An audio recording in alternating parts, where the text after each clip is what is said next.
me that aren't good, especially that Man United guy. I knew that and I felt that myself, but no, it was. I had no enthusiasm for the game. Like when you've won Division 1 11 times and you've lost it you've lost it like 4 or 5 times. That would be 6. I just have no enthusiasm. However, man shouting. I didn't like. See, there's no teams in this game, but I really did not like the way Liverpool lost the league today.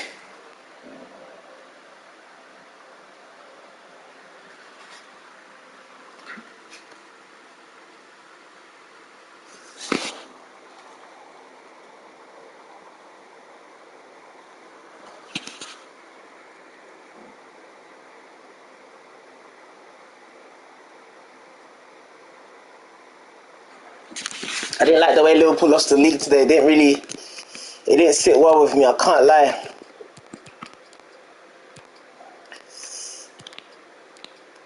So I don't know. Man's not even using Liverpool, but I still didn't like the way they lost. It kind of hurt my feelings still. I don't like City. I can't lie. So I don't like. You know what? I don't mind City. I just wanted Liverpool to win because I really like Mo Salah. I really like Klopp. I really like Klopp. And I feel like Pep always has the best players and has all the money. And they just got Haaland and yesterday's news upset me with Mbappe staying. And I really wanted Mbappe to go because the next FIFA would have been saved. I was so excited all year for Mbappe to go. And now I got PSG. And to you from the city that's never short of style, talking of course about the French capital, Paris. Does everybody think? And Gerrard and Coutinho almost did the thing, man. Coutinho's goals are bad, though. Does anybody think that Mbappe may leave? Man's reaching ahead. Does anybody think Mbappe may leave? Because he only signed a 3-year deal. It's not like he signed a 5-year. I'm not saying 3 years is short, but it's not. It will fly by, and he'll be 26. He'll have a lot of years left. He'll have at least a 6-year deal of peak, given he stays good or even gets better. He'll have at least 6 years. He'll sign a 6-year deal.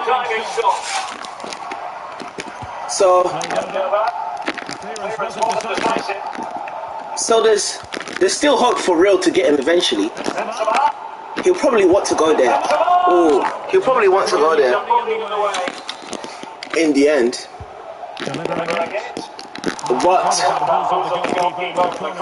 yeah, another 3 years of this stupidity in FIFA. Oh gosh. Like for me, it's not that I can't beat them, because I've beat them enough times.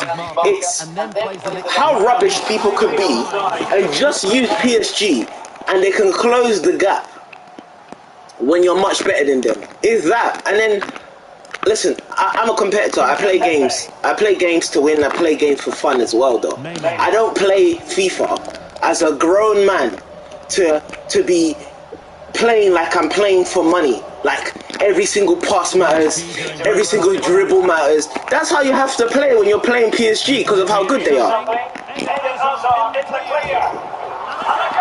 And I don't know, man. That gets a bit annoying. Because obviously you're a competitor, you want to win, you're not playing to lose. But that's how you have to play when you're playing PSG. Because their team is so good. Like, look at this is a goal. Usually that's it, it's a goal. Like, I remember that match I lost yesterday, where he just did some dumb thing from kickoff, and then goal.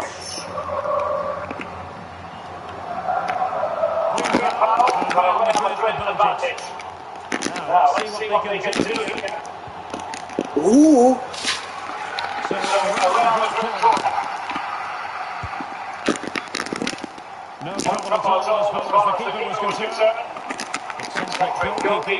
City are a bigger club than Arsenal. City are a bigger club than Arsenal. I don't care if Arsenal have 13 English titles. No one cares. No one cares. In the Arsenal FA Cup matches, no one cares about the FA Cup. People don't even play their City didn't even play their first team in the FA Cup, and they're playing Liverpool. That's how much people don't care about the FA Cup. So no one cares about the FA Cup. Cool trophy if you're a team like Leicester. Not a cool trophy in general.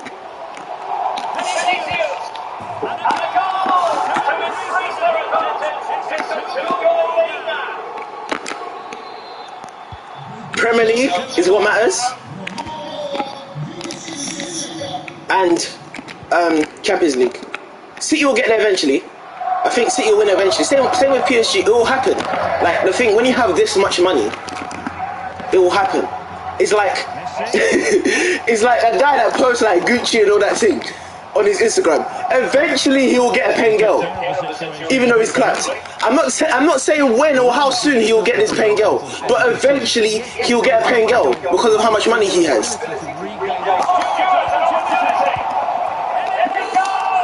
So eventually, it will just happen.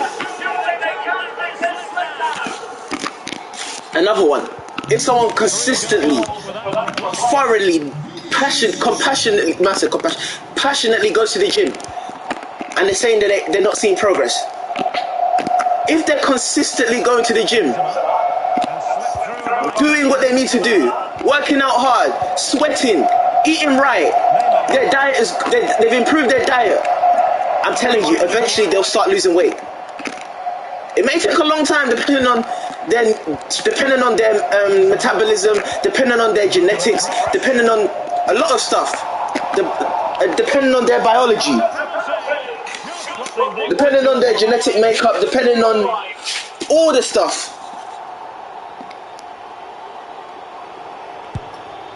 But eventually, man, I can't take it. But eventually they will lose weight, and that's the same with PSG. I'm not even saying it will happen in my lifetime. For as long as they have Arab owners and they can spend however much they can, the best players. That's a pen. That's still a pen. The best players will give you the best outcomes. They're most likely to give you the best outcomes. They got to the final, they got to semis, they got to finals, they got to semis. So it's just life. Like it's not even about performance. It's not even about me knowing their players. It's not even about me knowing the team they'll have in 10 years. It's just an inevitability. It happened with Chelsea, and it will happen with City as well, and it will happen with PSG. Basically, it's inevitable. Basically, the reason why I'm saying it's inevitability, obviously, there's no inevitables in this life other than death. But the chances of them never, ever winning the Champions League is slimmer. The chances of them winning it is so much larger than them never ever winning it. I'll give another example of why. If someone has the newest iPhone every year, their phone is very likely to be the fastest iPhone. Not because I've done all the research, not because I've done all the stats, or the tests, or the system review. Nah, I ain't done anything. But it's just very much likely because it's the newest. So it's most likely to be the most effective. It's most likely to be the best. That's why I know. Eventually, they will win the Champions League. For as long as this earth goes on. Well, he's made a genuine attempt to play the ball. For as long as this life goes on,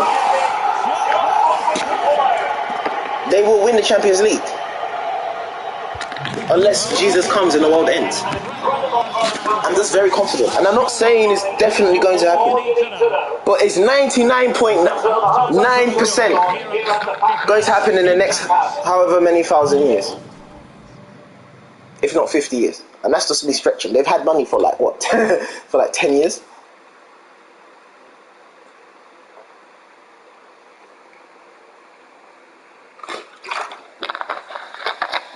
Same with City.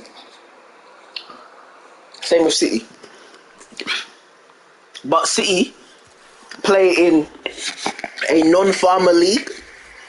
City have won the Premier League. I'm not saying I'm not saying they have a great manager. They have a lot of resources, and they're competing against Liverpool that don't have the same resources. And as they say, you can't fault a person. You can't fault a person for beating what's in front of them. You cannot fault a person. It's like how people try to fault Tyson Fury because of the generation of boxers. What do you want him to do? Lose? But City got money towards the end of Alex Ferguson's time managing. Liverpool don't have the resources. Man United, I don't know what's going on there. They've got the money, but I don't know what's going on there. Chelsea are in and out. Chelsea been in and out. Chelsea don't have a sustainable project. They buy players from the beginning. Like when Mourinho came, Mourinho bought his Monaco players. He brought the players he knew, and Chelsea just continued to buy players towards the late 20s, win the league, and then win the league again. Not back to back though. A little gap between. Other than Mourinho's one, the players age, trouble management, no patience. They have a very, very short term win. But when you have that mindset, you don't really build anything sustainable. Maybe renew, but obviously they don't care. Like they don't care. And that's why City don't have players. That's why Chelsea don't have players that really come through the academy and do well. It's been a long time. Mason Mount was only able to establish himself because I think the financial ban, so they couldn't buy anyone.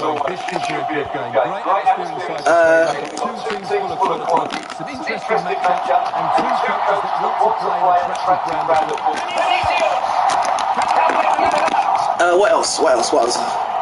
But as I said, everybody has their own projects. I'm not going to hit on Chelsea's project because you can say what you want about Chelsea. Guess what? Chelsea have 2 Champions Leagues. So, City getting Pep, it's not going to lie, it's Pep that built the sustainability anyway. Because City didn't win the league back to back until they got Pep. It's Pep did build the sustainability because that's just the type of manager he is. He gets the type of players he wants. He gets young players. He doesn't really buy the elderly players. He gets players that suit his style. He plays a system. Like, my grill towards Chelsea is not even a grill, to be honest. Yes, they do. I can't change the facts. The facts are the facts. They still do buy players of a certain age and stuff. Oh yeah. I remember when I played Fortnite with you. Chelsea do buy players of a certain age, and City more generally. Like for an example, Pep didn't buy De Bruyne, right? I don't think he bought De Bruyne. Nor did Pep buy. No, Pep did buy Bernardo. But basically, De Bruyne is their best player, and Pep didn't buy De Bruyne. And De Bruyne still has a couple of years left in him. And he's played under Pep for a long time already. Pep been there for like, what, 5-6 years now. His longest term as a manager. So, for an example, let me give an example. Why it's towards the board and the setup and stuff like that. Chelsea, is that red?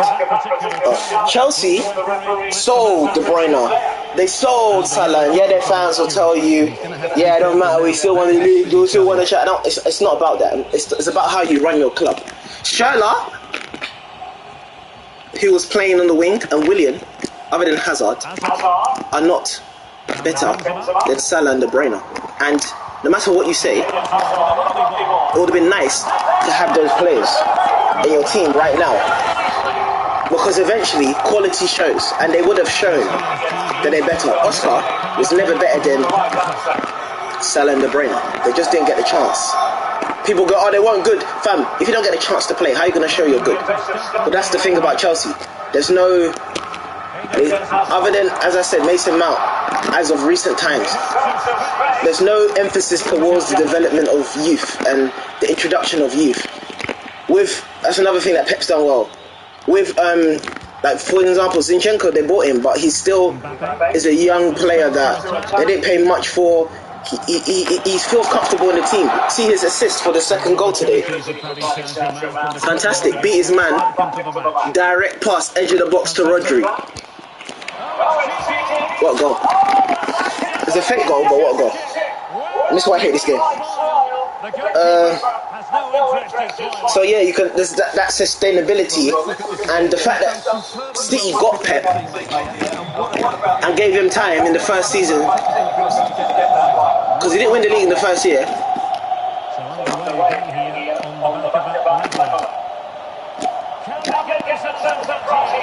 He didn't win the league in the first year. They could have, because Chelsea won it. I remember when they played Chelsea and De Bruyne hit the post. That was like the turn of the whole season. City were battling until De Bruyne hit the post, and that would have been a great achievement for Pep to win the league without like really having spent money, really built a team around him, really got your system in. That would have been a great achievement for him. But it is what it is. Like, that's how the cookie crumbles. Because I remember they could have. Is that game that Diego Costa, Fabregas lobbed it to Costa, and he outmuscled, I think, Otamendi, and it was like a classic Diego Costa Fabregas goal. It was just a sick goal, like for football fundamentalists. But it was 1-1 at a point, and City hit the crossbar. Like De Bruyne missed the sitter. You know the ones where they whip the ball in really fast, and he stretched his leg and hit the bar. And I really feel that was a decider for top of the league. After that, Chelsea kind of ran away with the league. I think also someone got injured in the City team, but regardless, like Chelsea kind of ran away at that point. And for me, if City had won the game, obviously if but could, should, maybe. I believe if Pep went top in that moment, that would have been their first time going top, and it was a big game. I believe that Chelsea probably wouldn't have won the league that year, but who knows? But it would have been a fight. Obviously, it doesn't matter now because they literally City won the league the next season. They got rid of Clichy, got rid of Sanyo, got rid of players that don't really fit his system. But yeah, it would have been sick if Pep won the league like initially straight boom. What he's done now is great. Like they won the league like what, 4 times and like 5 times or bare times now. But yeah, I think he would have been very happy to have won the league in his first season in England, like even with a team that's not fully his yet, because he hadn't bought like Mendy and all them man that he bought. Well, they profit from the situation. Vinicius Junior.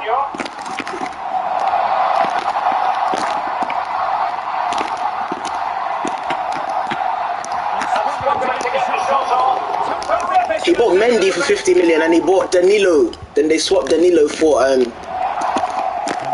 Yao Cancelo. Cancelo's offside. Cancelo's a baller though. Goodness me, that guy's a baller. He's a baller. But yeah, what was it? What was I even talking about? The steps back up what we've seen so far. Some good attacking football, chances for both teams, and plenty to enjoy. But it doesn't look good for Pep that he's only won the Champions League with Messi and Barca. But that's the reality of football, though. They got knocked out. They got banged out by Ronaldo twice.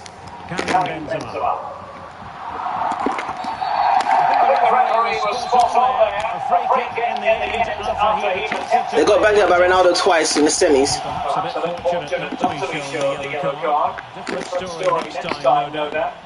And but that's the team that won and that's semi-finals, and that's the team that won the whole competition. So that's no violation. You just couldn't make it past them. Just as Real Madrid or Man United couldn't get past you twice in the final. Like sometimes you just meet your match and they're just better and they played better and they got the better of you. And yeah, the year they lost to Lyon, That was poor. That was poor. That was really poor. That was theirs to win because it was the COVID year. Obviously, Liverpool had run away with the league. So City weren't really doing that well. I think that's the year that I don't know. Did City get an injury? I don't know, but City just weren't doing that well. I remember that game, some game in a barbershop when they lost to Norwich, and I was like, yeah, they've lost the league now. I think they were like 2-0 or 3-0 down. They tried to claw it back or whatever. Oh yeah, City didn't. Someone got injured in centre backs, and then they bought Laporte. Or Laporte was injured. Maybe I think that's the season they bought Laporte because their centre backs like Ottoman. Their defence was just doing bad. I think that's the year Laporte got injured. Or whatever, something like that. And then I'm not making an excuse though, because they have unlimited money and they paid like 35 million for Otamendi and Bearman, and they had John Stones like 50 million. I am definitely not making an excuse. They should be able to cope without one defender. But yeah, I remember they did have that whatever injury. But Liverpool, for an example, after COVID, and then with injuries, and then Virgil's injury was bad, and then Alisson got injured.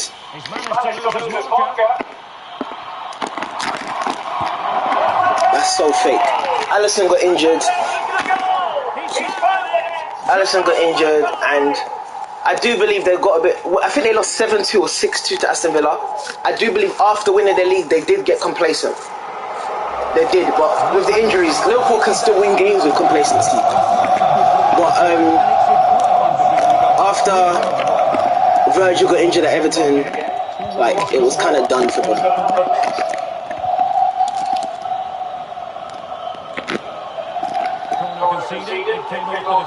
Wow, I thought that was a goal kick.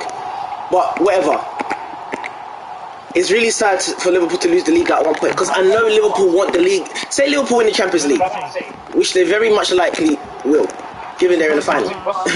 Like, theoretically, they have a 50% chance.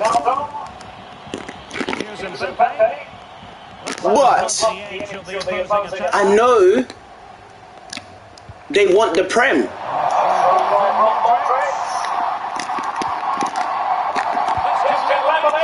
Because of how long they haven't won it for. And even they won it once, but imagine in all of Jurgen Klopp's reign, they just win it once. Like, even if you win the Champions League 3 times or twice, you're still a little bit annoyed because you're like, we went 100 years without winning it, and then we have like some of the best players we've ever had in however many years. And then we only win it once. And context gets lost. Context gets lost because no one will care that City were this good and we lost it by a point and this, that. No one will care. No one will even think about the fact. But that is the truth. Liverpool have lost the league by a point twice in 3 years. Or basically twice in this Pep Klopp battle. That is sad. This year is less sad than. Well, it was kind of. I was gonna say this year is less sad than the first time, but the first time was sad because they haven't won the league. They hadn't won the league before. But this year was sad because they were 14 points behind, clawed it back. And for me, it ended when Liverpool didn't beat City. So Liverpool needed to go top. Liverpool didn't go top once. Like, while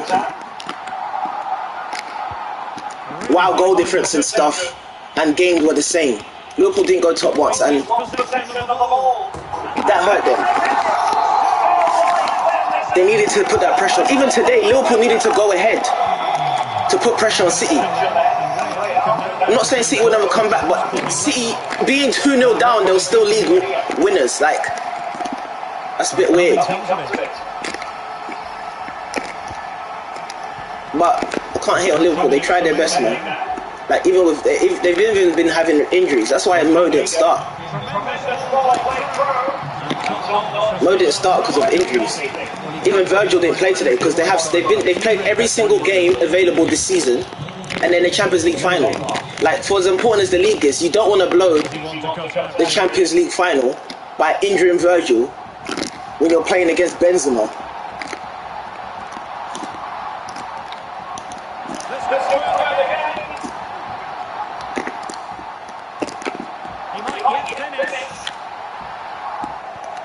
Like you're playing Benzema, you're playing Vinny. You don't want to blow that. So I get it. So I get it, man.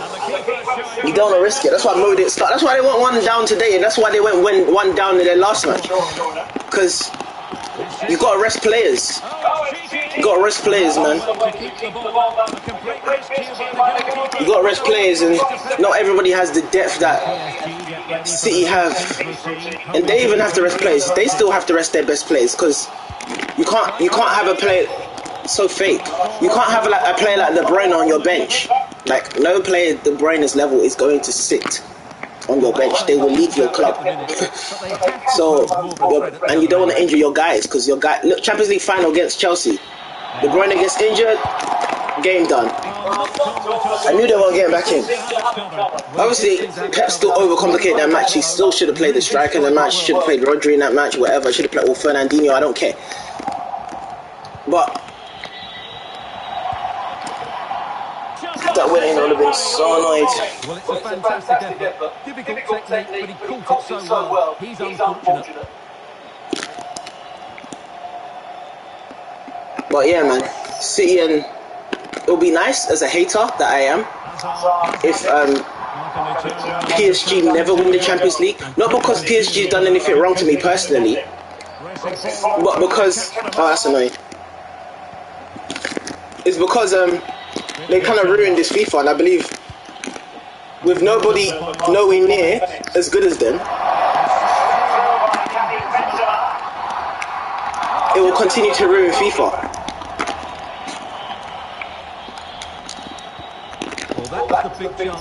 So that's the only reason why I hate PSG. So that's why in real life I don't want them to win Champions League.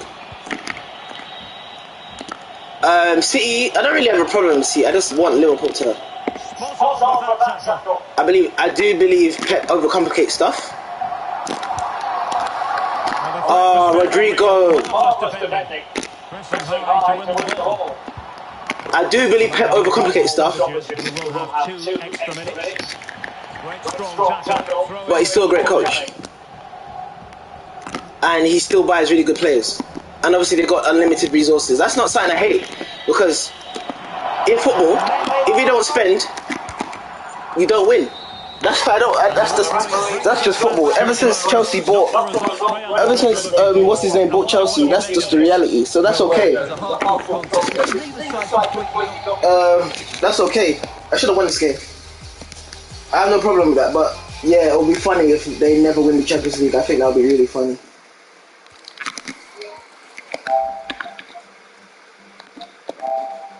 Because imagine spending all that money. Obviously, all these Al Donny, these Saudi Arabia, these United Arab Emirates dons, these Arab dons, they got bare money, so it's nothing to them. This is Football Manager to them. This is football. I see these men high-fiving the players in the tunnel. You don't see other owners high-fiving Donnies. So this is Football Manager to them, but it will just be funny if they just never win the Champions League. But I'm a hater. But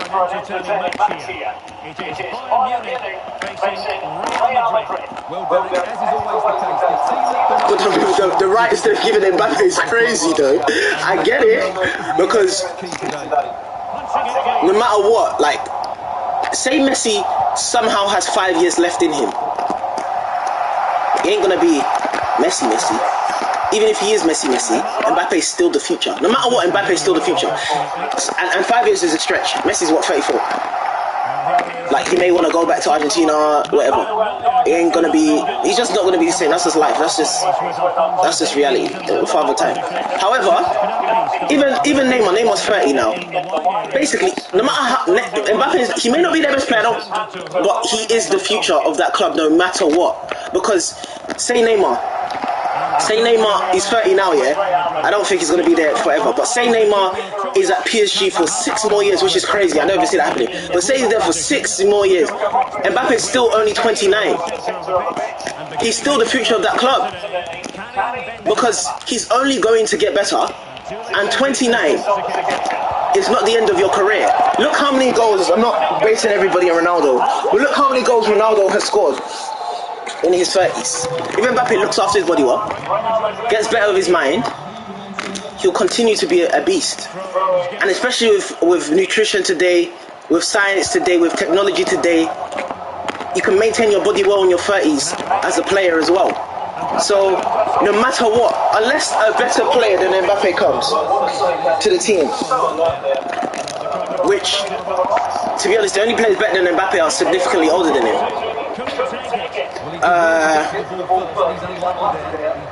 Because he's better than Haaland. Like, there's more to his game.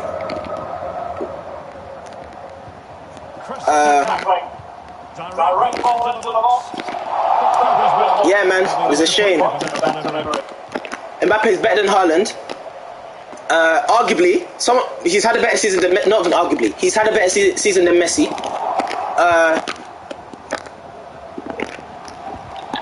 Neymar's problem is his attitude. I don't think Mbappe is better than Neymar. Neymar's finishing both feet. He can dribble past anyone. If Neymar could be coached like how he was coached in Barcelona, because of how much he respected Suarez and Neymar, and he played for the team, and Iniesta and Xavi were there, and he was still kind of young. Even though we knew about him for bare long while he was in Santos, he was still kind of young when he came to Barca, because I think he was like 21, 22. Or maybe 22, 23, he was still kind of young. So he was still coachable. But now, like, I remember you just see Neymar walking, he can't be told anything. And this is his game. Like, I'm not saying he's not good. Neymar's amazing. He's fantastic. But, basically, I'd rather have Neymar on my team than Mbappe. I'd rather have Mbappe in my team than Neymar. And Mbappe's still 7 years younger than him. So basically, Mbappe is the future of that club. So when people see it, they'll be like, they've traded, they've given everything to Mbappe. He can influence the coach. If you had to do all of that to keep who's going to be the best player in the world, with what we know now, I guess that's what you have to do, because they've given him so and so much money, sign-on bonus. They've given him this, they've given him that. Bro, to keep the best players, if that's what you have to do, yes, it can go horribly. It can turn out horribly. But that's what I was thinking in the beginning. I was like, he's not even the best player on the team. Like, Messi and Neymar are the better players. That's what I was thinking that at first. But I was like, wait, hold on. This guy is the future of that club, no matter what. And he was going to leave.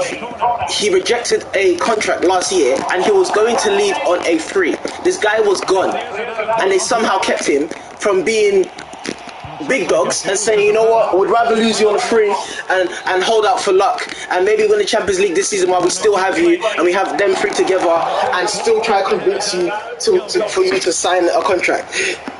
And they kept him. They gave him a lot. You can influence the coach, you can influence coaches, manager, you can basically sack the manager, bare stuff. But bro, someone will be like, oh, you've traded, you've given him all the rights, you've given him this.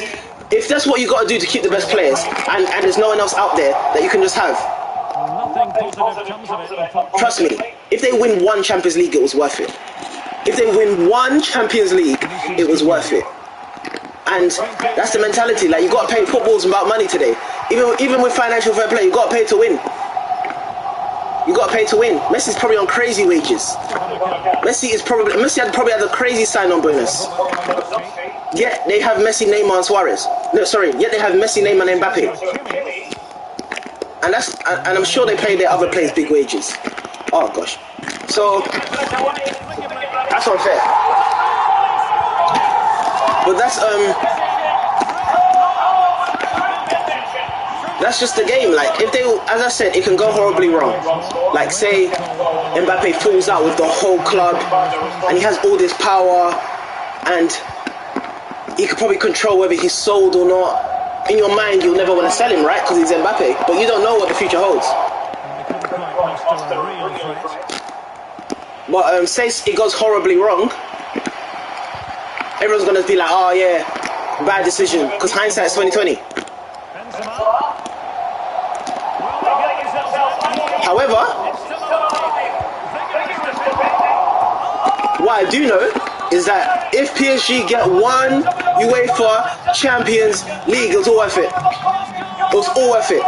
Because that's what they've been dying for. That's what they've been dying for. And let me keep it real. Prior to getting Suarez... No, sorry. Why don't I say Suarez? Prior to getting Neymar and Mbappe, even when PSG would go far in the Champions League, I never thought they were going to win it. Their team wasn't balanced enough. That league is rubbish. Even though they had Ibra and Ibra was doing really well, their team still wasn't balanced enough. They would do well, and teams were better than them. Like the way Barcelona would beat them, the way Real would beat them. Neymar was always injured when they needed him in the big games. But still, this is when they had Mbappe. Neymar would be injured. You remember when Ronaldo knocked them out and he scored a header? So, until now, because especially, and they also didn't have the mentality back then, because they were freshly new club. They just spent a bunch of money.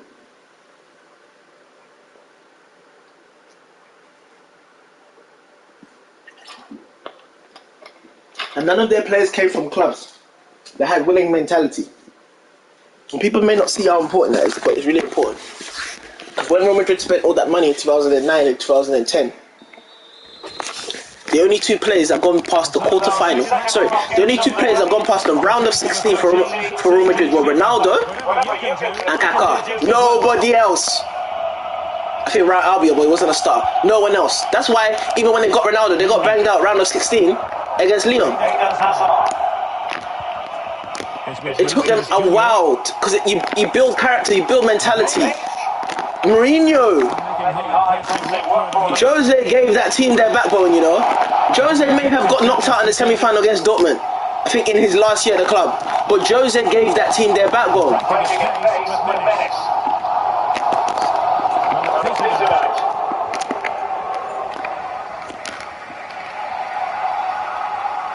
So, what was it? They, I remember they lost in the Champions League semis to...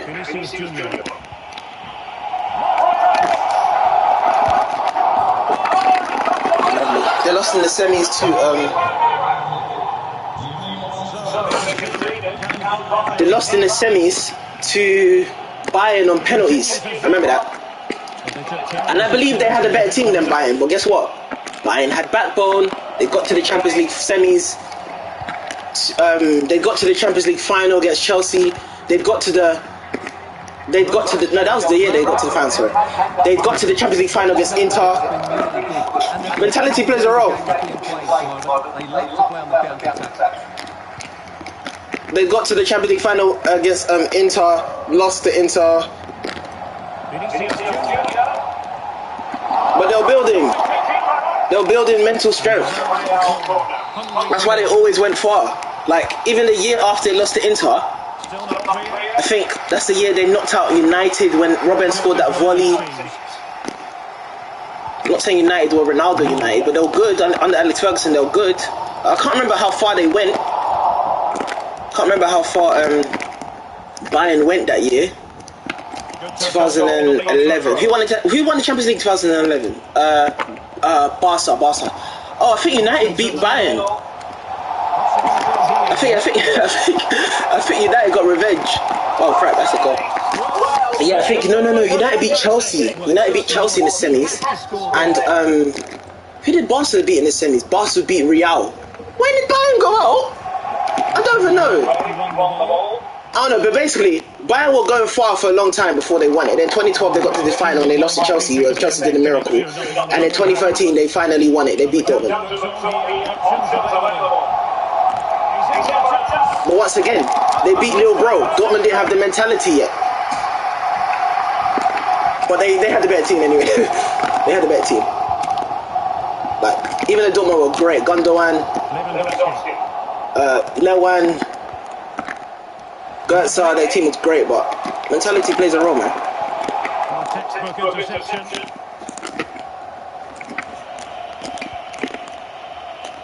And then 2013, Delightful pass. Vinicius Junior. 2013. Who did Bayern beat? Where did Bayern go? Who won the Champions League 2013? No, 2013 Bayern won it, yeah. 2014, I think, yeah, Real, that's when Real won it. They popped Bayern 4-0. Real were elite. They turned up, they had Bale, they turned up. It didn't matter what Bayern did. Trust me. They were just elite. Popped them 4-0 one game. They just turned up, they just played sick. When Ronaldo scored like what, 17 or 15 goals in one Champions League season. Like when a team is hot and when a team is destined to win it, trust me, they're destined to win it. Like the fact that Ramos scored a 94th minute header, it was just a beat. And then I don't know why I'm talking about Bayern, but I'm talking about how. And then obviously Bayern won the Champions League the COVID year because they just had the best team and everyone else didn't want it. They had a good team, good mentality, good players, and they just took advantage of everyone else not playing well. Maybe COVID affected, but COVID affected everybody. So you can't be like, oh, you only won it because of bro. COVID affected everybody. So they just had the best mental fortitude. Like you can't say you only won it because of that's like a cat is a dog, blah blah blah. Like if could should but what maybe like that's not life. So PSG could have won it that year. The year they lost in the Bayern in the Champions League final, they could have won it. Well, obviously they got to the final, but they should have won it. But the way they play is like Mbappe missed a sitter, but forget that. Everyone can miss sitters. Obviously, you shouldn't, but everyone can miss sitters. But they just the way they play is like they don't want to create chances. It's just they're lazy.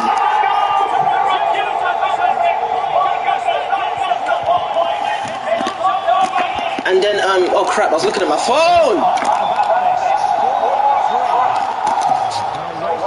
And then the year City as well. City lost to Lyon. They should have not been losing to Lyon. I am sorry. I was poor. That was really poor. They blew that. For me, you've got to take advantage of those chances because they don't just come. Like, to be honest, Bayern have had better teams. For example, when they were under Pep and had a lot, they had a stacked team. They even had Robin and Ribery as well as Douglas Costa and all the men that they had, and Lahm and all that.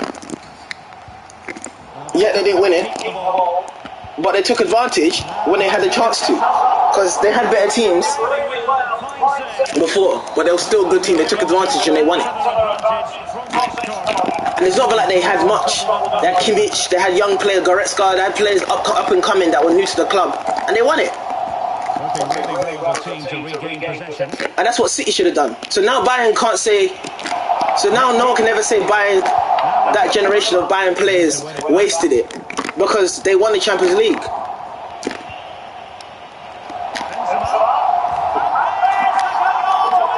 How can they waste it? So because they took advantage and won the Champions League. PSG should have taken it. Like Neymar and Mbappe should be able to step up and burn the team. But fair. Mentality. As I said, mentality. Okay. And then obviously Real, when they won 3 on the bounce, that was pure mentality. They were animals. They were animals. That's what I said. Mourinho built that. Oh, this is why I started this. I'm starting about, look, for an example, this Mourinho, the Real team that won 3 on the bounce, yeah? When Mourinho took over, none of the players had gone past the round of 16, because for 6 years Real Madrid went 6 years without going past the round of 16. 2004, 2011. This is Galacticos with Ronaldo, Kaká, Ronaldo, Figo, Zidane.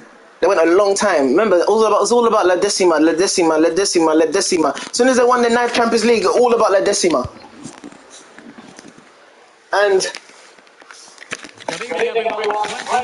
it took them a bit of a while, the almighty Real Madrid, to build the mentality. Growing pains, losing, they built it. They built that mentality, and then they won 3 on a bounce. Watch the halftime team talk in the semi-final against, I think, Juve. They are so chill. It's not semi-final. The final against Juve. They are so chill. You would not even believe they've just conceded a goal before halftime. Because they were just calm. They won the Champions League 2 years before that. They won the Champions League 3 years before that, I believe, and they won it the year before that. They were just confident. They just knew they were going to win. Was their team the best they've ever had? No. Usually I'm like, oh, their team wasn't as good as teams they've had. Now, I'm not allowed to say that about that team. I believe the Barcelona 2011 and 2009 and that whole Pep period was better than the Real Madrid team that went 3 on a bounce. If someone wants to argue with me and say the Real Madrid team's better, I don't care. You know why? I'll agree with them in the end, because trophies speak. Ultimately, trophies speak. They won 3 Champions Leagues in a bounce. They won 4 in 5 years. Can we really say anything? And yes, the way Barcelona played was amazing, and blah blah blah, and this that. I don't care. Arsenal used to play amazing. Under Wenger, Arsenal play amazing. Arsenal still haven't won the league since 2004. So I don't care how you play. The trophies speak. Unfortunately, due to Juve in 2015, we never ever got a Barcelona Real Madrid Champions League final, which we all wanted, obviously, because we would have got Messi and Ronaldo in the final. Even though we were spoiled by the El Clasico, but it would have been in the league. But it would have been amazing in the Champions League final. It would have been amazing. But they lost to Juve. People say, oh, because of the coach, they didn't play that well. No, Juve were just good. Like, Juve were good. I think Juve even beat Bayern on the way there. Juve were good, so it is what it is. Like, that's okay. But obviously the coach did get sacked mid-season or something, and then another person took over. I don't know what happened to Ancelotti. I think he left. I don't know. Ancelotti took, and then Benitez came. Just a lot of mess. All I know is that somehow Zidane was in charge the season after. But I remember Benitez being there. I don't know whether Ancelotti left. I don't know what happened, but Ancelotti wasn't there. And I know the players really liked him, and that kind of caused problems. Then they lost. So you can say, oh yeah, it's because they didn't have stability that season. They still got to the semi-final, and the players still want to win, and the players still are good. But Juve were good. They won. They had a good team with Tevez, Morata. Their team was good. Morata before he was completely trash. Their team was good, and they got to the final. Cool. And then they lost 3-1 to Barca when Neymar scored the last goal of his left foot, and him and Messi and Ronaldo all finished on 11 goals for the Champions League, which is crazy how Ronaldo can get knocked out early and still finish top goal scorer. That guy was on crack cocaine or something in that period of time in the Champions League, because the amount of goals this guy was scoring was just unreal. I don't know what drug he was on, and I know they drug tested him, but that guy was an animal. Cristiano was an animal. That's not offside. Cristiano was an animal. Just different. And I witnessed his whole career, from the United days to the step over guy, the step over merchant that takes bare long to cross it, to the step over guy that dives bears, to the guy that was scoring bare headers, to the guy that was just really physical and they moved him up front, and he moved all across the front three. He played up front, he played on the left, he played on the right, he was everywhere. United would come back from crazy scores. Makeda's goal. I saw Ronaldo's whole career, like the whole thing before Real. And then I see Real played on the left, number 9, scored in his debut. Real were popping teams that every match was like 5 something, and then they'd lose the odd game, and then they get popped by they get hammered by Barca, because Barca just clicked, and Real Madrid were putting it all together and trying to beat Barca. Barca just clicked so well. But they fought, and then they won the league. Do you know how big it is to win the league against that Barca team? Like, you can say, oh, it's just La Liga, bro. That Barca team was absolutely fantastic. And they won the league. They won the league. They won the league against that Barca team. And that stuff builds mentality. When Ronaldo's like, calm, calm. I think they won a new camp. Ronaldo's like, calm, calm. When he made it 2-1. It was a big game. He said calm, calm when he did that celebration. I remember they added it to FIFA. And that builds mentality. Because oh, it's just a league. That helps add to the mentality. So shout out to Mourinho. And they won the league with 100 points. No one's topped that yet. That's how hard it was. And they scored, like, I think, the record amount of goals as well. Shout out to Mourinho. People got to put respect on Jose's name, man. A lot of managers have benefited from teams that Jose's built. Obviously, that's his fault as well, because he can't stay at clubs for long. He just causes there's always some form of hostility. Like, there's always some form of problem towards the end. I don't know why. Like, maybe it's how high he sets the standard. Like, you can't accept. I'm not saying you should accept defeat, but life is life. Like, when Pep didn't win the league in his first season, he didn't start throwing all the prams out of his buggy. When Liverpool won the league, he didn't start throwing all the toys out of his buggy. Like, he didn't just start calling hostility. I'm not saying Pep don't cause hostility, but the way Mourinho does it, it's just not healthy. That's why he doesn't last long at clubs. Clubs, obviously Inter, he did choose to leave. Real, he did choose to leave, but he was sacked by Chelsea twice. He was sacked by Tottenham. He was sacked by United. Like, he causes a lot of hostility. So, but shout out to Mourinho. And that Copa del Rey final when Ronaldo scored that header against Pinto, that was big as well. You're building mentality. Listen, whether it's the first team or 9/11ths of the first team or 8/11th or 7/11th, because obviously it's Copa del Rey, you may not play everybody. Obviously, Pinto was playing whatever. Bro, Barcelona are still Barcelona. Barcelona want to beat Real. Trust me. So, Copa del Rey, Copa del Rey, whatever the competition is called, Barcelona want to beat Real, and they're going to play their best. So, oh crap! I was looking at my phone again. Oh, what a goal! Barcelona want to beat Real, so it's a derby game. You know they're very far away from each other. But let's stop looking at my phone, man. But my phone keeps on vibrating. I don't know why. And no one's even messaging me. But yeah, no excuses. So it was big, and that built mentality. And then I'm not saying Zidane's not a great manager, bro. He clearly is. But Ancelotti and Mourinho really helped the mentality of that team. And now Ancelotti's back, and now everyone can see how great a coach Ancelotti is. Because when Ronaldo left, they were trash. I say you run it till the wheels go off. You don't get rid of anybody. You keep on trying to win the Champions League again till it fails. But obviously those problems between Ronaldo and Perez and whatever. Cool.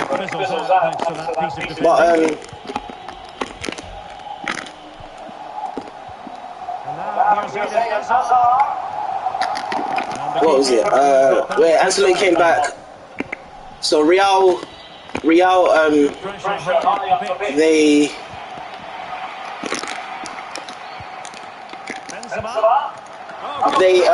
got banged out by Ajax one season. My phone, and the next season, I can't remember how far they went. No, Chelsea knocked them out. And I didn't expect them to beat Chelsea anyway. They fought hard, but I didn't. Hold on.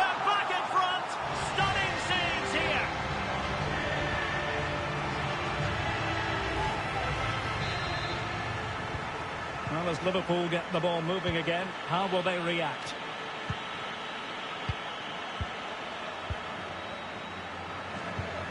And can they make one of these passes count? Oh, good play this. Well, he read that brilliantly at the back.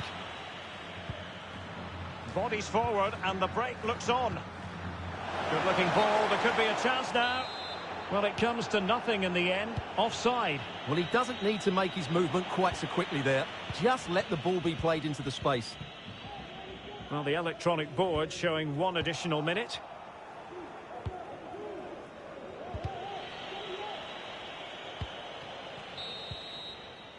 And that is that, half-time here in the Spanish capital.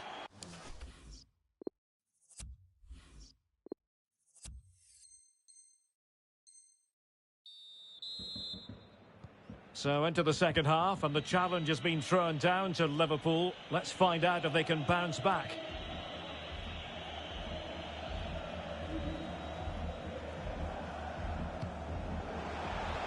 And that's great work to keep it in play.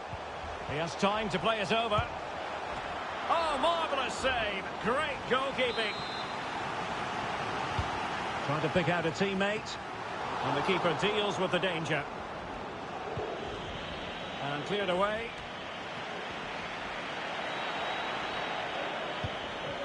Bad pass.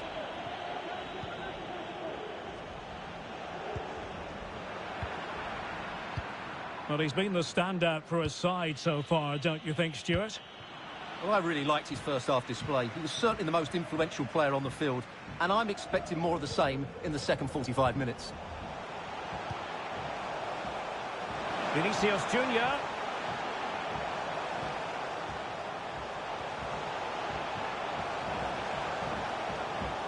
Able to skip past his man. Well, got there in the end. That's the important thing. And Thiago lost custody of it. We're getting the ball forward. And they could face difficulties here. Casemiro. Benzema. And the keeper showing tremendous command. Let's see about the delivery. It comes to nothing in the end.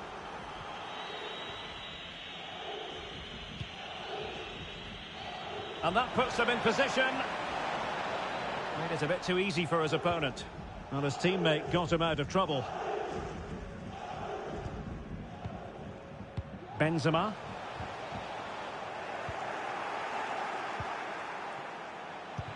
Oh, a perfectly timed pass. Oh, it was a close run thing, but the goalkeeper just got there first. Rodrigo. Effective challenge.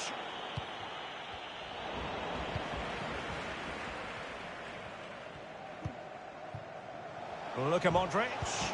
Direct ball into the box. And possession given away.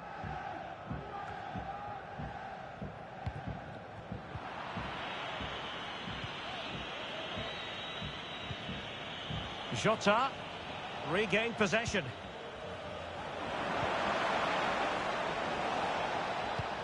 And this situation could be dangerous. Pressing high, and they have the ball again. Well, the keeper committed himself. Time for a change then. And there's the delivery. Well, he made that interception look routine. In truth, it wasn't. Intense pressure. Liverpool have the ball once more. Good visualisation and execution.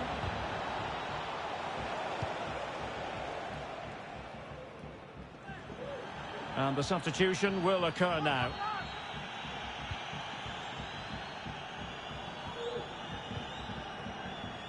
"20 minutes to go. Karim Benzema.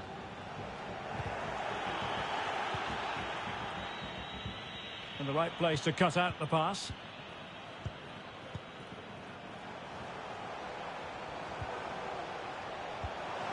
Modric. Body in the way. Hazard. Oh, good defending to stop a decent-looking attack. Precise ball movement. Vinicius Junior. Casemiro. Here's Modric. Not to be this time. Can they do something positive on the counter-attack? They need to get bodies back. Oh, good vision. It's gone in beyond the goalkeeper, and Liverpool are level.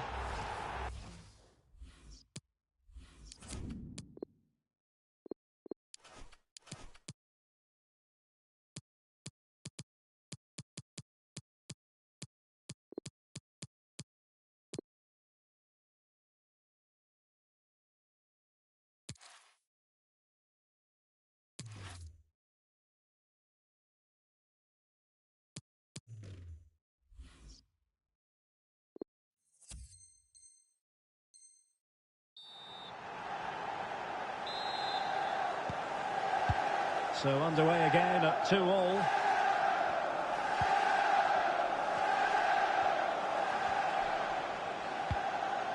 And that will be the keeper's ball.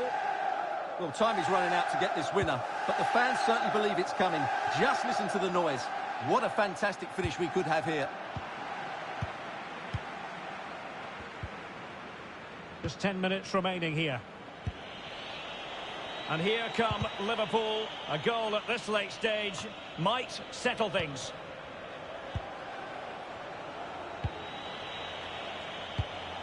Not a bad pass it was. Now can they counter clinically? Defenders need to cover. Benzema. And no way through. Luis Diaz. No worries for the keeper.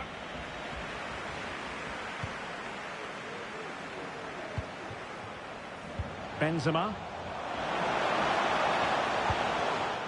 Real Madrid have given us away. Milner. Disappointing for Liverpool to give it away like that.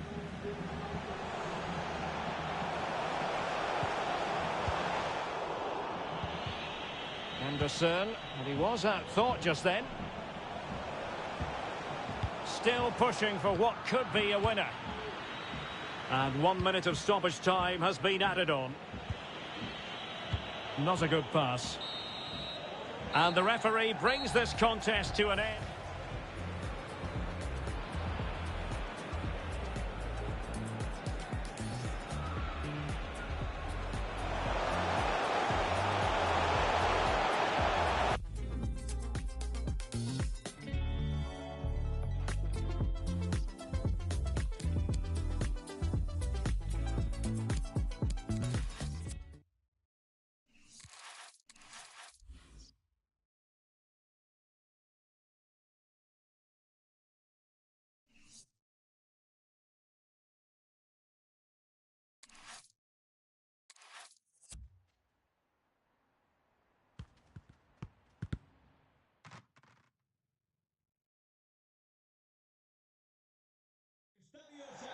It truly is a special place, a stadium every football fan should visit should he or she get the chance. The Santiago Bernabeu here in Madrid.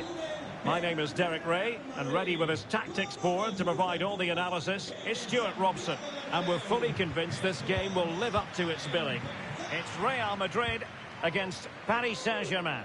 Well, thanks, Derek, as always. The scene is set, two good teams, a great playing surface and a vibrant atmosphere. It has all the ingredients for a really exciting game. We're racing away here.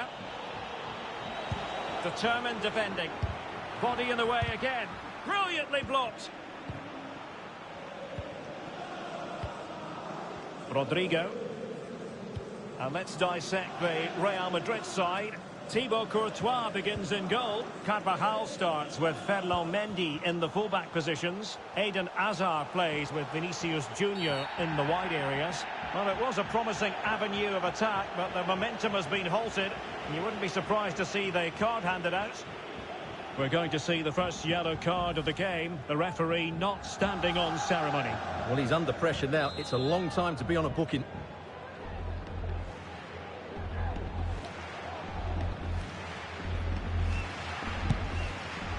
Well, the free kick fired too close to the goalkeeper. And it's there for Karim Benzema. Well, Luka Modric on the pitch is class personified. Stuart, what are you expecting to see from Modric? Well, the best players can play in tight areas, and he can certainly play in tight areas, in and around the box. His creativity is excellent. Playing little 1-2s, balls round the corner, linking up with other teammates, just to have that little bit of penetration. Oh, the chance is on, Stuart. A tremendous block. Neymar. And PSG pushing forward with options available.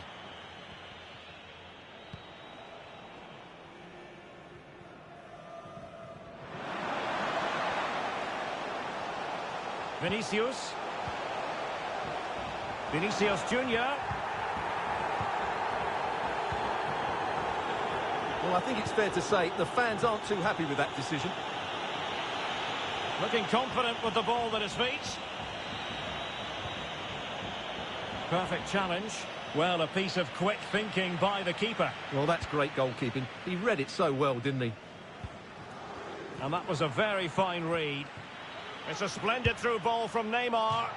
And inches away. Didn't miss by very much at all.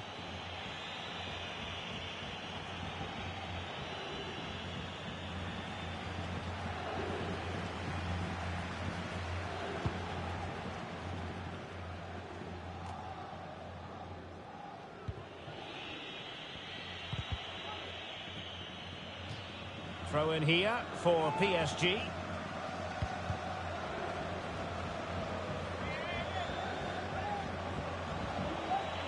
Well, they know they need to stop him. Well, nothing comes of it. It looked promising. Going about his defensive business with a minimum of fuss. Well, they're on the scent of something positive. And back with Neymar. Neymar wishes he had that passing opportunity back. Real might threaten on the flank.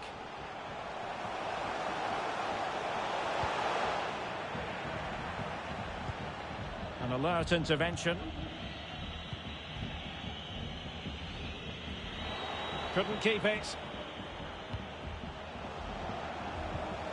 Benzema. Here's Vinicius Junior. Well, somehow the goalkeeper got to it. And over it comes. And the danger cleared. Modric. Benzema. And the keeper taking it cleanly.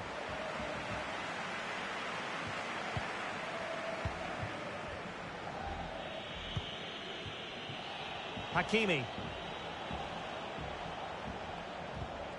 Wijnaldum. Mbappe. Good tackle taken away. Poor pass under no real pressure. And Messi carries it forward. What's he going to do from this position? Well, it looked so promising, but a goal kicked the outcome.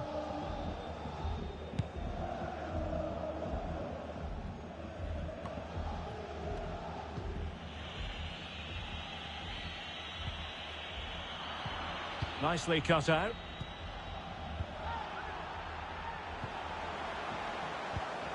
It did look on for them, but not to be.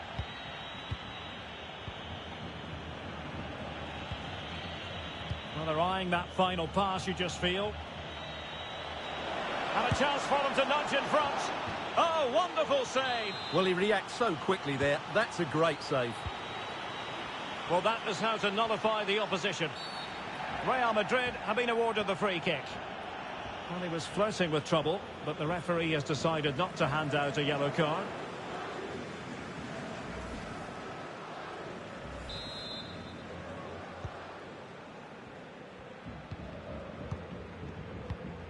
And Carvajal untidy in possession there.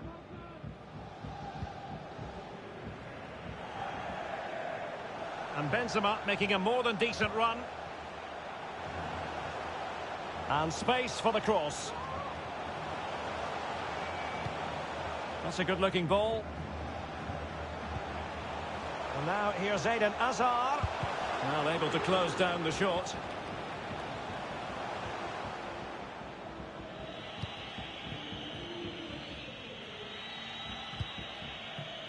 Mbappe. Oh, good skill, and he's managed to beat his man. Well, his teammate got him out of trouble. Hazard. Well, they get the ball once more. Can they forge ahead? They do! And you've got to say they're good value for the lead.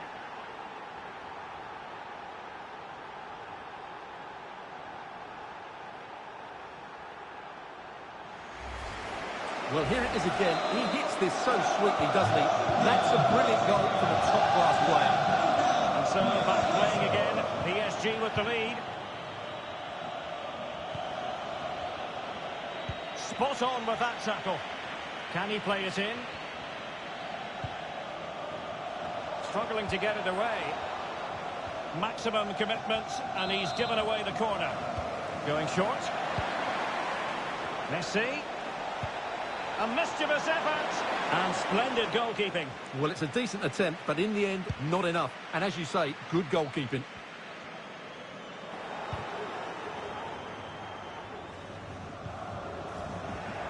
And it wasn't a great pass, was it? And that is that. Half-time here in the Spanish capital. Well, you tend to expect football of a very high standard from Lionel Messi, and that's exactly what he's delivering, Stuart. Well, he certainly had an impact on that first half, scoring that late goal, but I thought his overall contribution was really good, and he got better as the half wore on.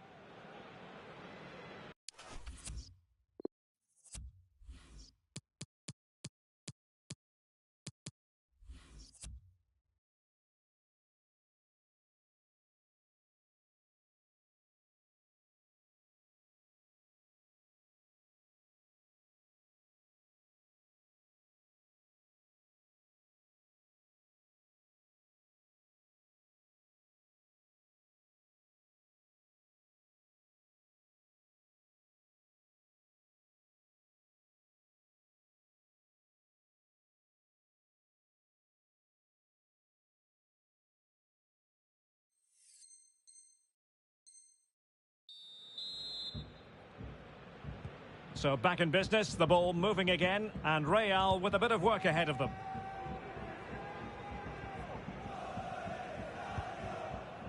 Eden Hazard. The ball with Luka Modric. Rodrigo. Well, not cleared away completely, but he knew he had to get to the ball, and he did. Effective pressure to regain possession. Good-looking sequence. Well, it smacks into the gloves of the goalkeeper.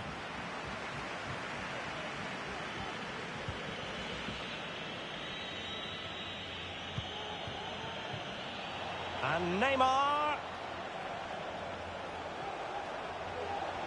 Defensive efficiency personified.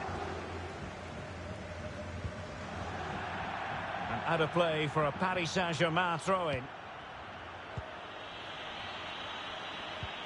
Good tackle.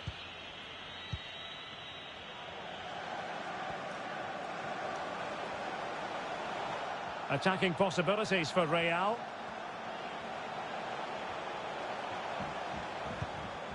Carvajal. And Carvajal untidy in possession there.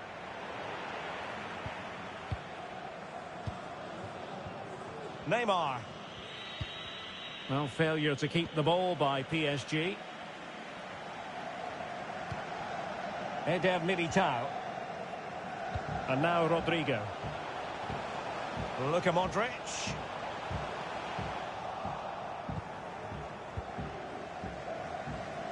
Mbappe. Well, there to intercept.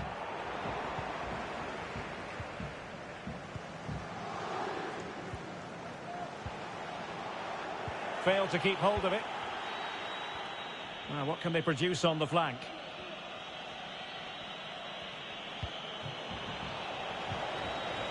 Di Maria. Teammate available. Determined defending. A really top-notch piece of defending. The high press was on, and that's a fantastic tackle. Player in the way again.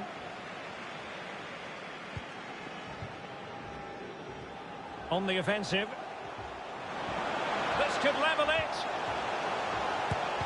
Splendid defending.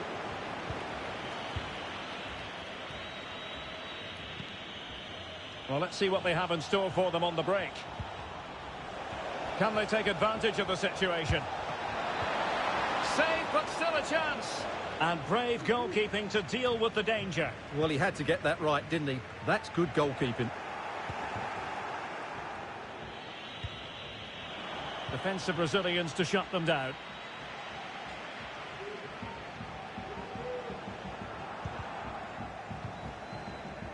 And giving the ball away.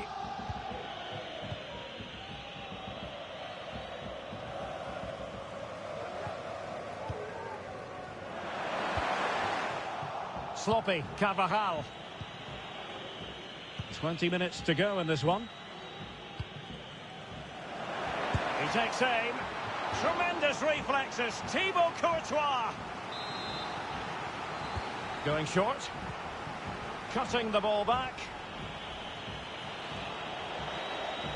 And struggling to get the shot off. Perfect tackle.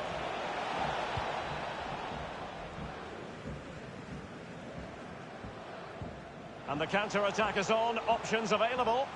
Do they have the guile to up? Based on that challenge, you wouldn't be at all surprised if the referee reaches for his pocket.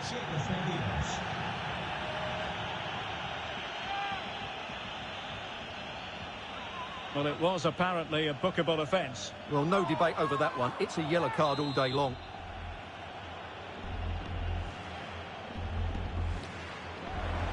Alaba. And into the clutches of the goalkeeper.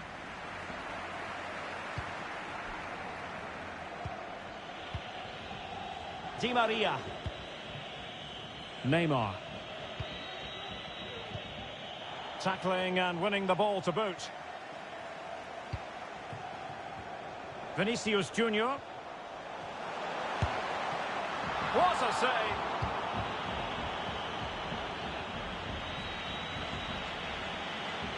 Well, I thought that was a certain goal. If they do hold on to this lead, the keeper will be getting all the adulation. Just 10 minutes remaining here.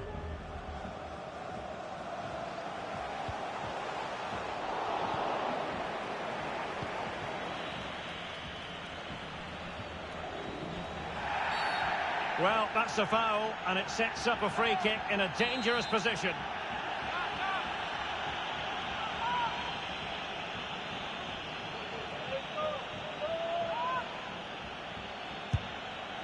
An exquisitely taken free kick, but no end product. Well, he has such good technique. I expected him to score there, but it was still a great effort.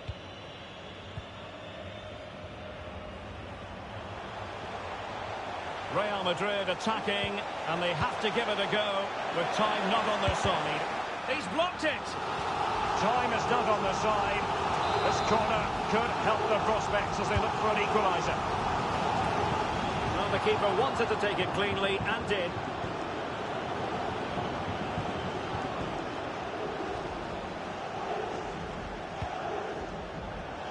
And the conditions look pretty good for the counter-attack. Messi. Defenders need to cover. A mischievous effort. And splendid goalkeeping. Well, it's a decent attempt, but in the end, not enough. And as you say, good goalkeeping. Mendy.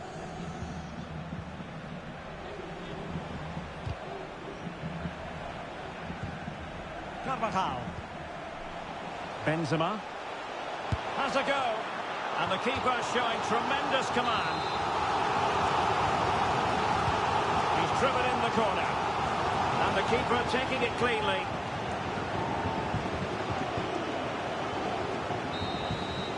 The final whistle, and not to be for Real Madrid. They have to accept defeat. What did you think of their performance as a whole?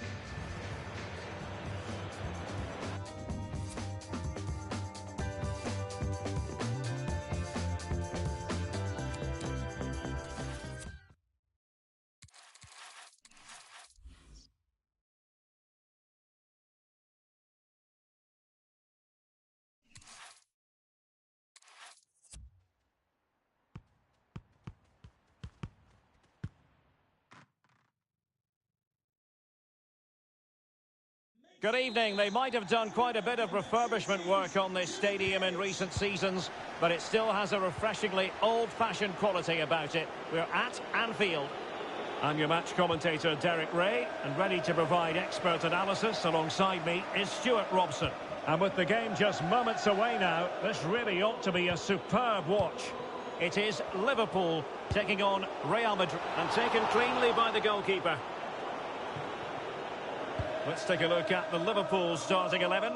Alisson begins in goal. Virgil van Dijk plays alongside Joel Matip in central defence. Fabinho plays with Jordan Henderson in the centre of the pitch. And lining up through the middle in attack today, Mohamed Salah. And that'll be offside. And let's dissect the Real Madrid side. Thibaut Courtois begins in goal. Carvajal starts with Ferland Mendy in the fullback positions. Luka Modric plays with Casemiro in the centre of the pitch. And operating through the middle in attack today, Karim Benzema.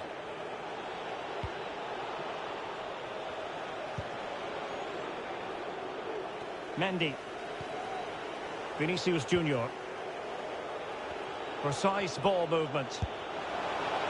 Well, not on the target. The keeper seemed to have it covered. Well, he did seem to have it covered, but it's not a bad effort, though. He really did strike it well. Alexander-Arnold. Matip now. Andrew Robertson. Here is Thiago. Fabinho. Luis Diaz. He could pick out a teammate. And the challenge halts them in their tracks.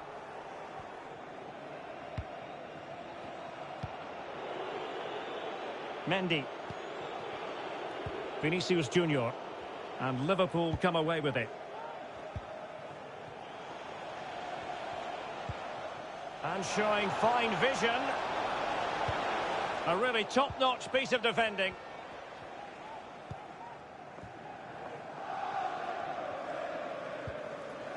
Thiago. It's with Fabinho.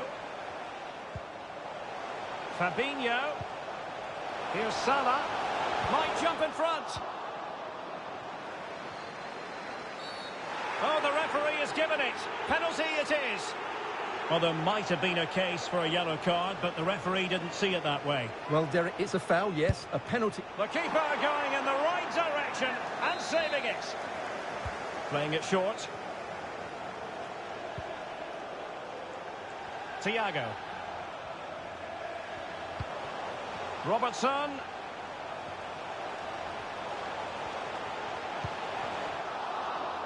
And running through to the keeper.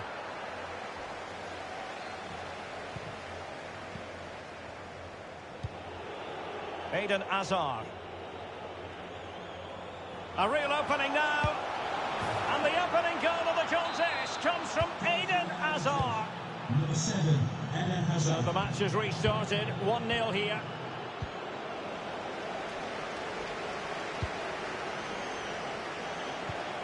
Geometric precision from Thiago. Just couldn't capitalise there. Liverpool chasing the game, but they have a corner. And a very good challenge. An unforced error, you've got to say. And Salah! In it goes! To square the game! What a contest this is turning out to be! Number 11. So in business once more, on the back of that very important equaliser. 1-1. Not a foul, but the advantage with Real Madrid. Mendy. Really inventive stuff from Real here.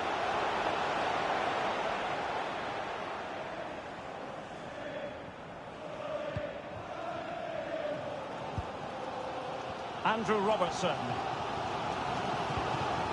Sadio Mane now.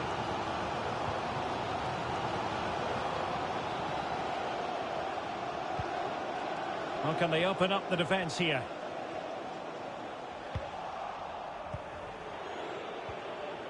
Well, they have it again. And the referee has pointed to the spot. Penalty given. Well, he's avoided a booking, but the complaints continue. And I can understand why. I think it's a poor foul. It should be a yellow card for me. And he's certainly in the mood for his second. Well, he's certainly looking a threat. He looks so sharp today. Room to manoeuvre on the wing.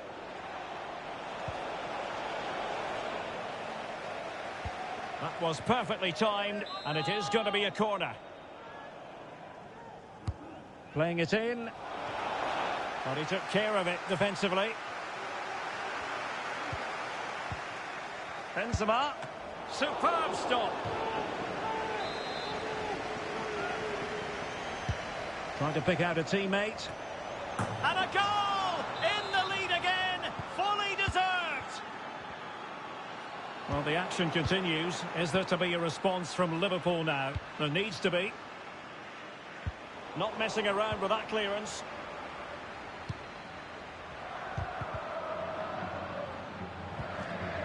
Thiago. Liverpool in a position of menace. Salah! Oh, it's an unbelievable save by Courtois. Now, how about the short corner? Determined defending. Breaking at pace. Oh, that's an interesting pass. Look at Modric. And missing the chance to give them a bit of breathing space. Well, that should have made it more comfortable, shouldn't it? But it's a wasted opportunity. Mane. Well, they get the ball once more.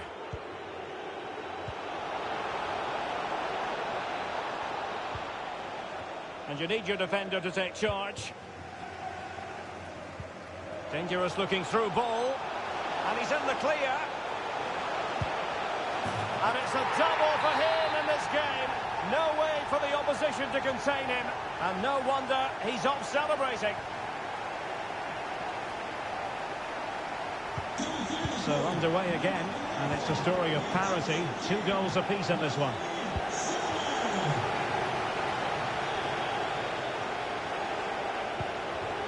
Benzema. Oh, managing to beat him. Oh, yes! A goal!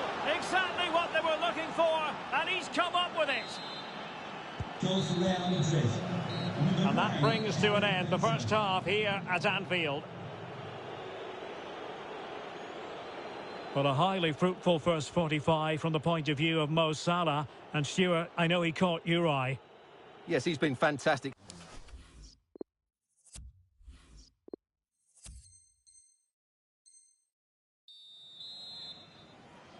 Well, back underway, and Liverpool hoping to find an effective route back into this match.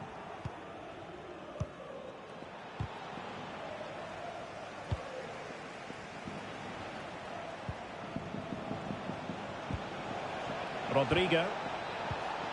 Top-class defending. And the counter-attack is on, options available. Well, it looked highly promising, but it came to nothing in the end. But he could run onto it here. Oh, it's cheeky!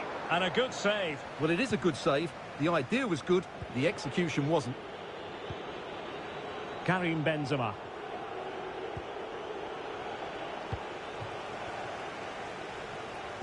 Karim Benzema in the thick of things. Terrific block.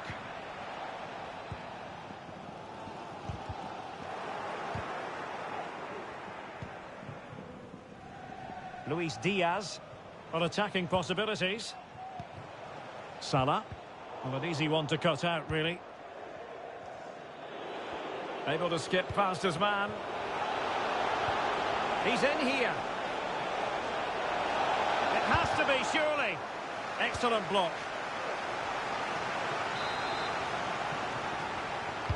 Who can they pick out? Well, they can keep possession now. Well, making high pressing work for them here. Oh, that's a fine save.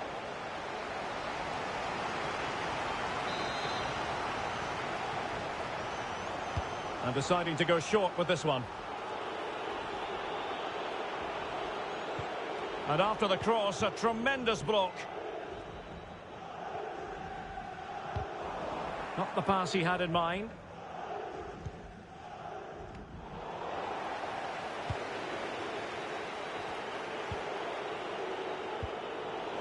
Possession ceded by the Merengues. Thiago. Well, he's lost it. And Mohamed Salah now. Well, that is how to nullify the opposition.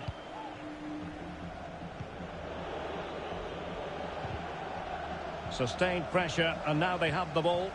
It's a weighted pass. And possession given away. Oh, is he going to be punished here? He cuts it back. Able to get his body in the way.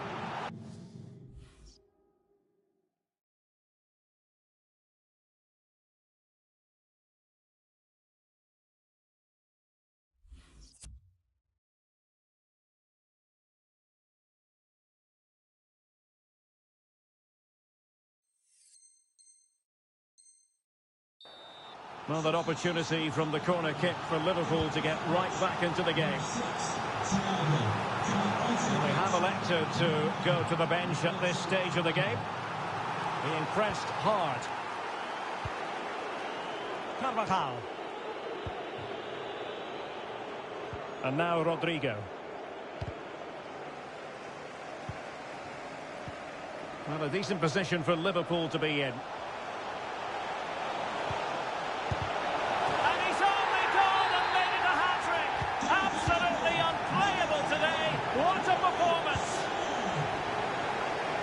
Well, this is a really good game of football. Both sides have played well going forward. There's been plenty of chances, goals, and a lot of near misses. It's been great entertainment.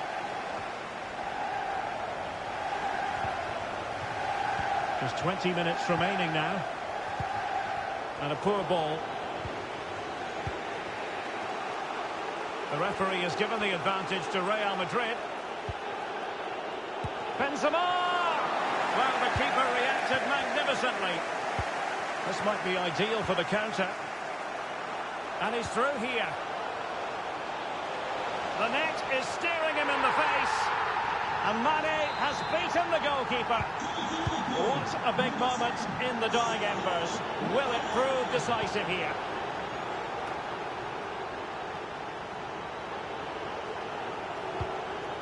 Modric. And return to Modric. No, high quality defending.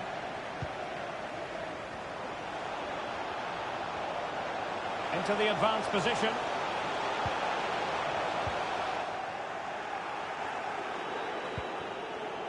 Good pressure to win the ball back high up the pitch.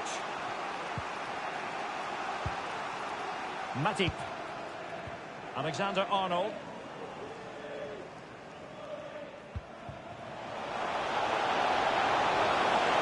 Keeper there to catch it under no real pressure. Just 10 minutes remaining here. Karim Benzema. Well, time is against them. They have work to do. Slipshod passing. Oh, moving it nicely. Using all his defensive acumen to cut it out.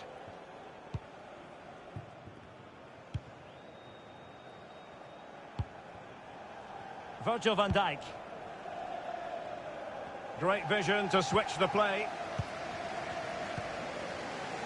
Luis Diaz. The attack continues. They're making considerable progress. And Diaz has it. Well, possibilities inside the box. This could be it! Making sure nothing untoward happened. Superb tackle. Really good reading of the game to win possession back. Alexander-Arnold. This is Salah. Henderson.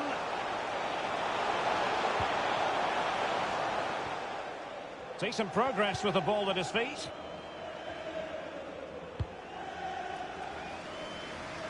Using space on the opposite flank now. And there goes the final whistle. It ends in defeat for Real Madrid, much to the disappointment of their support.